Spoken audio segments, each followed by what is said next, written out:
عزیز طلباء و طالبات، ہم لوگ B A, B S C, B com second year کا ایس ایل کا مطالعہ کر رہے تھے. ہم نے شامل نصاب 14 کی غزلوں اور غزلوں کا مطالعہ کیا. آج شامل نصاب حیدر علی آتش یہ غزل کا ہم کو مطالعہ کرنا ہے. غزل کا مطلع کا شعر ہے: یہ آرزو تھی تجھے گل کے روبرو کرتے. عزیز طلباء و طالبات، ہم نے غلام حیدر علی آتش کا تعارف حاصل کیا. ہم نے آتش کی زندگی کے بارے میں مختصر معلومات حاصل کی تھی. آئیے شامل نصاب ان کی غزل کا مطالعہ، تشریح اور خلاصہ آپ کے سامنے. پہلے مکمل غزل کی قرأت کر لوں، اس کے بعد شعر کے اعتبار سے ہم تشریح اور خلاصہ کرتے چلیں گے. غزل ہے: یہ آرزو تھی تجھے گل کے روبرو کرتے، ہم اور بلبل بیتاب گفتگو کرتے، پیام بر نہ میسر ہوا تو خوب ہوا، زبان غیر سے کیا شرح آرزو کرتے. میری طرح سے محو و مہر بھی ہے آوارہ، کسی حبیب کی یہ بھی ہے جستجو کرتے. جو دیکھتے تیری زنجیر زلف کا عالم، اسیر ہونے کی آزاد آرزو کرتے. وہ جانے جا نہیں آتا تو موت ہی آتی، دل و جگر کو کہاں تک بھلا لہو کرتے. نہ پوچھ عالم میں برگشتہ تازہی آتش، برستی آگ جو بارہ کی آرزو کرتے. عزیز طلباء و طالبات، یہ غلام حیدر علی آتش کی بہت مشہور غزل ہے. آئیے اس کی تشریح ہم حاصل کریں، تشریح اور خلاصے کی طرف دیکھیں کہ آتش کی غزل کس مزاج کی ہے، کس آہنگ کی ہے، کس دل کی ہے. یہ آرزو تھی تجھے گل کے روبرو کرتے، ہم اور بلبل بیتاب گفتگو کرتے. عزیز طلباء و طالبات، غزل کا فن اشارے کنائیوں کا فن کہا جاتا ہے. تشبیہات، استعارات، یہ غزل کا حسن ہے. شاعر اپنی بات کو کہنے کے لیے کسی دوسری بات کا سہارا لیتا ہے، کسی دوسری چیز سے تشبیہاً بیان کرتا ہے، اور اشارے کنائیوں میں مجازاً بات کو اپنے بیان کرتے ہوئے اپنی بات منوانا اور اپنی بات کی وضاحت کرنا چاہتا ہے. یہ شعر بھی دیکھیں آپ تو آپ کو معلوم ہوگا: یہ آرزو تھی تجھے گل کے روبرو کرتے، ہم اور بلبل بیتاب گفتگو کرتے. عزیز طلباء و طالبات، گل و بلبل اردو شاعری کا ایک بہت مشہور استعارہ ہے. گل و بلبل،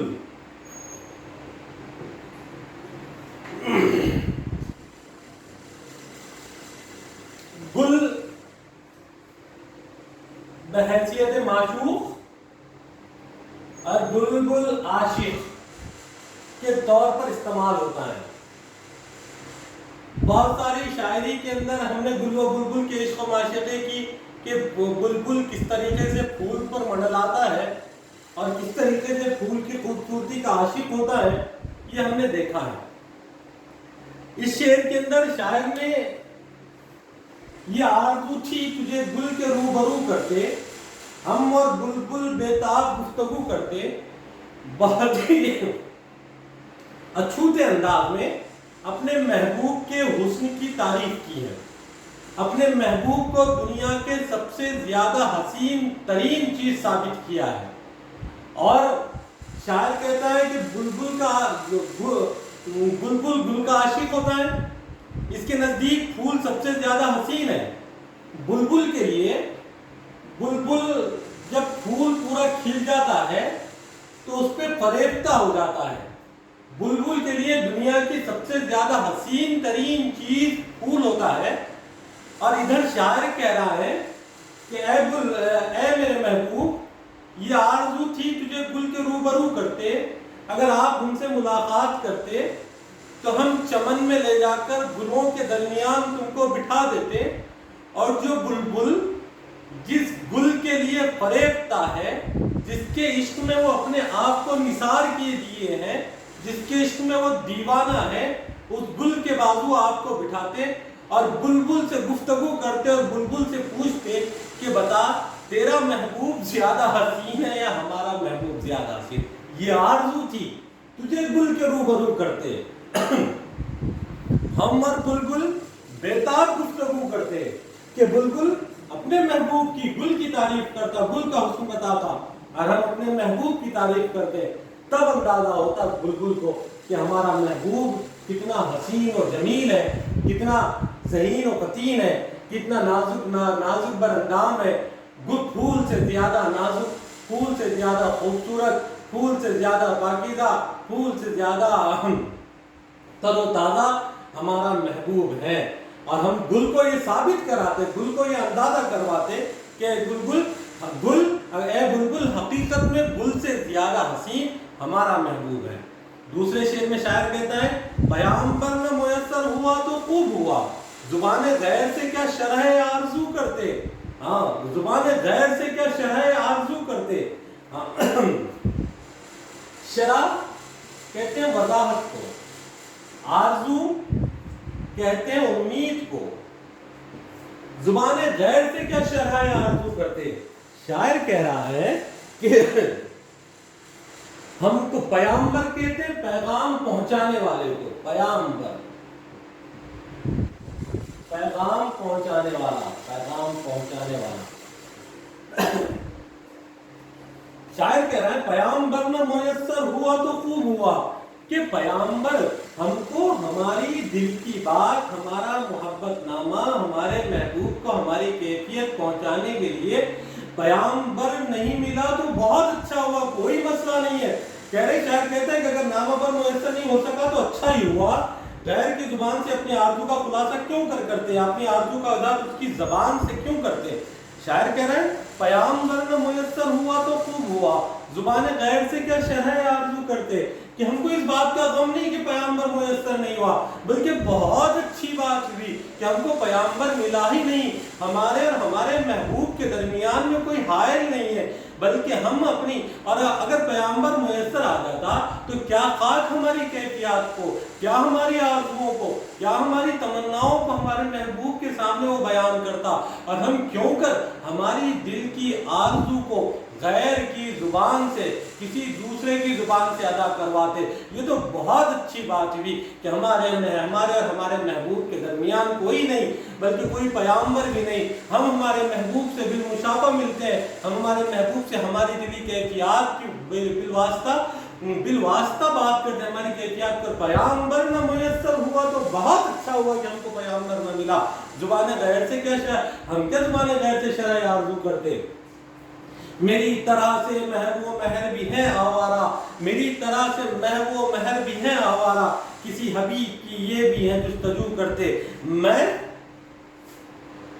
مہر، چاند، تارے. شاعر کہہ رہے ہیں کہ میں جس طریقے سے اس شعر میں شاعر نے صنعت حسن تعلیل سے کام لیا ہے. سورج چاند گردش میں دکھائی دیتے ہیں. شاعر نے اس کا شاعرانہ سبب یہ بتایا کہ وہ کسی کی تلاش میں آوارہ ہے، لہذا کہتا ہے کہ یہ بھی میری طرح آوارہ ہے. اس سے معلوم ہوا کہ یہ بھی کسی ہمدم کی تلاش میں ہے. میری طرح سے محو و مہر بھی آوارہ، کسی حبیب کی یہ بھی ہے جستجو کرتے. شاعر کہہ رہا ہے کہ شاعر نے یہاں پر حسن تعلیل کا استعمال کیا ہے کہ بات حقیقت میں کچھ اور ہوتی ہے، لیکن شاعر اپنی بات کو سمجھانے کے لیے اس بات کو کسی اور طرف اشارے میں بیان کر دیتا ہے. جیسے ہم کہتے ہیں کہ چاند اور ستارے زمین کے اطراف گردش کرتے رہتے ہیں، یہ ان کی قدرتی نظام ہے، وہ گردش کرتے رہیں گے. اب آدمی ان کی گردش کو کسی نے کہا کہ گردش میں ہے ستارے، یعنی گردش میں ستارے، یعنی خود کی قسمت گردش میں بتانا ہے تو ستاروں کی گردش سے اس نے تعلیل کا استعمال کیا تھا. یا کسی ایک اور بھی ایسی مثالیں ہیں جو ہم کو ملتی ہیں. یہاں شاعر میری طرح سے محبوب مہر بھی آوارہ، کہ میں جس طریقے سے اپنے محبوب کی ملاقات کے لیے محبوب کی عشق میں در در بھٹک رہا ہوں، آوارہ پھر رہا ہوں، محبوب کی تلاش میں پورے چکر کاٹ رہا ہوں، کسی حبیب کی یہ بھی ہے جستجو کرتے. ایسا لگتا ہے یہ چاند تارے بھی جو گردش میں ہے، صبح و شام گردش چکر لگاتے رہتے ہیں. مجھے لگتا ہے کہ یہ بھی کسی کی تلاش میں ہے, یہ بھی اپنے محبوب کی تلاش میں. میری طرح سے ہے میں وہ محل آوارہ, کسی حبیب کی یہ بھی ہے جستجو کرتے کہ میری ہی طرح سے یہ سارے کے سارے گردش میں ہے. مجھے لگتا ہے کہ کسی حبیب کی یہ بھی. اس شعر میں چوتھا شعر ہے, جو دیکھتے تیری زنجیر زلف کا علم اسیر ہونے کی آزاد آرزو کرتے. بہت خوبصورت شعر ہے. کہہ رہے ہیں ہم جو دیکھتے تیری زنجیر زلف کا علم, زلف کہتے ہیں بالوں کو, اور زنجیر جو دیکھتے تیری زنجیر زلف کا علم اسیر ہونے کی آزاد آرزو کرتے. کہ اگر شاید محبوب جو لوگ محبت میں گرفتار نہیں ہیں, آزاد ہے, اگر وہ ایک بار تمہاری پیچدار حلقہ نما زلفوں کو دیکھ لیتے تو انہیں آزاد ہونے میں افسوس ہوتا اور وہ ان زلفوں میں قید ہونے کی خواہش کرتے. خیال کریں کہ میرے محبوب آپ کی جو زلفیں ہیں اور یہ آپ کا جو انداز ہے, اگر جو لوگ محبت سے آزاد ہو چکے ہیں یا جو محبت نہیں کرتے, اگر آپ کی ان زلفوں کو ایک بار دیکھ لیتے وہ اپنی آزادی پہ شرمسار ہوتے, بلکہ وہ اپنی آزادی کے بجائے آپ کے زلفوں کے قید میں رہنا پسند کرتے. جو دیکھتے تیری زنجیر زلف کا عالم, جو تمہارے زلفوں کی خوبصورتی اور پیچ و خم کو دیکھ لیتے اسیر ہونے کی آزاد آرزو کرتے. کہ جو آزاد لوگ ہیں وہ آپ کے غلام بننے کی اور آپ کی قید میں آنے کی آرزو کرتے. وہ جانے جان نہیں آتا تو موت ہی آتی, دل و جگر کو کہاں تک بھلا لہو کرتے. چاہے کریں محبوب کی جدائی میں دل و جگر کا جو حال ہوتا ہے اس کا بیان لفظوں میں ممکن نہیں. اب شاعر کہتا ہے کہ اگر وہ جانے جان یعنی جان سے عزیز محبوب نہیں آتا تو کم از کم موت ہی آ جاتی کہ ہم جو دل و جگر کو کہاں تک بھلا لہو کرے, کیا برداشت سے باہر ہے. وہ جانے جان نہیں آتا تو موت ہی آتی, دل و جگر کو کہاں تک بھلا لہو کرتے. شاعر کہہ رہا ہے کہ اگر ہمارا محبوب ہم سے نہیں ملتا, اگر ہمارے محبوب ہم سے ملاقات نہیں کرنا چاہتا, اگر اس سے ملاقات ہماری طویل تر ہے, اگر ہم کو جدائی میں ہی رہنا ہے, ہم کو جدا ہی رہنا, ہمارے مقدر میں وصل نہیں ہے, ملاقات نہیں ہے, تو کتنا اچھا ہوتا کہ ہمیں موت آ جاتی. اور دل و جگر کو کہاں تک بھلا لہو کرتے, کب تک ہم اپنے دل کو دلاتے, دل و جگر کو لہو کرتے اور اپنے محبوب کا انتظار کرتے کہ وہ آئے گا اور ہم سے بات کرے گا, ہماری ملاقات ہوگی, ہمارا وصل ہوگا. شاعر اپنے شعر میں نہ پوچھ عالم برگشتہ طالعی آتش, یہ مقطع کا شعر. شاعر کہہ رہا نہ پوچھ عالم برگشتہ طالعی آتش, برستی آگ جو بارہ کی آرزو کرتے. شاعر کہہ رہا ہے کہ شاعر کہ اے آتش ہماری بدنصیبی کا عالم مت پوچھو, کہ جس چیز کی ہم خواہش کریں اس کے برعکس ہوتا ہے. اگر ہم بارش کی دعا کریں تو اس کی جگہ آگ برسے. ہماری تالے کی برگشتی کا یعنی بدنصیبی کا یہ عالم ہے. تالے یعنی نصیب, تالے کہتے ہیں نصیب کو, قسمت کو. شاعری شعر نہ پوچھ عالم برگشتہ طالعی آتش, عالم برگشتہ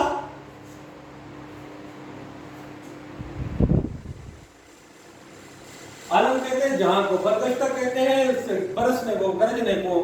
شاعر کہتا ہے کہ آتش ہماری بدنصیبی کا عالم مت پوچھو, نہ پوچھ عالم برگشتہ طالعی آتش, کہ ہماری بدقسمتی کا, ہماری بدنصیبی کا, کہ نہ پوچھ عالم برگشتہی, ہماری بدنصیبی کا عالم مت پوچھے, ہماری بدنصیبی کی کیفیات کو نہ پوچھے کہ برستی آگ کو بارہ کی آرزو کرتے. کہ ہم اتنے بدنصیب ہیں کہ ہم اگر رحمت کی, اگر برسات کی بھی بارش کرتے, برستی آگ جو بارہ کی آرزو کرتے, اگر ہم بارہ کی آرزو کرتے تو آسمان سے آگ برستی. یعنی شاعر یہاں پر اس شعر میں شاعر ہے نہ پوچھ عالم برگشتہی طالعی آتش, برستی آگ جو بارہ کی آرزو کرتے.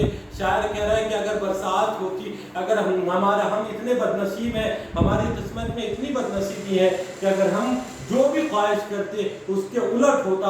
اگر ہم خوشی مانگتے تو ہمارے لیے دکھ آتا, ہم خوش نصیبی مانگتے ہمارے لیے بدنصیبی آتی, ہم سکون مانگتے تو ہمیں بے چینی میسر آتی. ہم نے یہ برستی آگ جو بارہ, اور ہم بارہ کی برسات کی بھی آرزو کرتے تو آگ برستی. اس طریقے سے شاعر نے اپنے اس شعر کے اندر, اس خوبصورت غزل کے اندر اپنی بات کو کہا ہے.